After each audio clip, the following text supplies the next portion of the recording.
May we confirm if this is the emergency that Marbil was talking about when he or his personnel used the EDSA busway? Is the kidnapping case the emergency meeting that he was pertaining to? I was not with General Marbil at that time, so only he can answer that. Sir, but in an interview, he said that you will be the one who will answer what emergency he was pertaining to. He was quoted in several articles. Okay. He was aware of the operations. We were in constant communication. I asked him to appear. So, kung ano man ang methodology niya para papunta ron, let me make it clear, I did not give instructions to violate any traffic laws to get there. But he was aware of the emergency. Sir, moving forward, what is your directive for PNP officials, especially high-ranking officials, with regard to the use of the EDSA busway or on how to classify emergency situations? Kapag po ba nagpatawag kayo ng meeting na madalian, would that be already constituted as an emergency in the future? Let me make it clear. Kahit ako, hindi ako gumagamit ng busway. We have a firm agreement with the MMDA that there is a zero tolerance policy.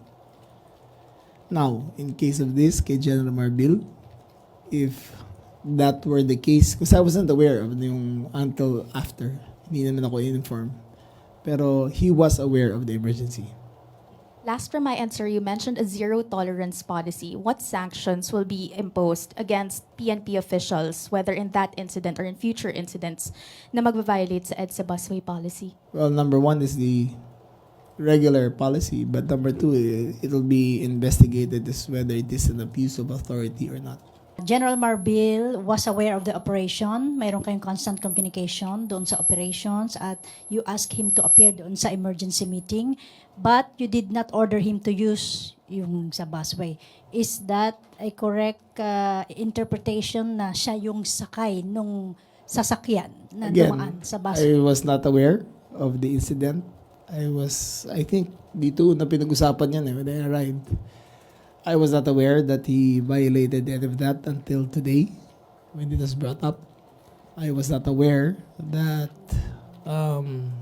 if he was in that vehicle that is in question. You have more information than I do.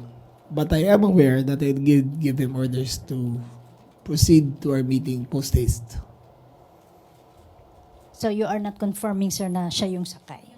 I cannot answer. I was not there, and we have not discussed that matter.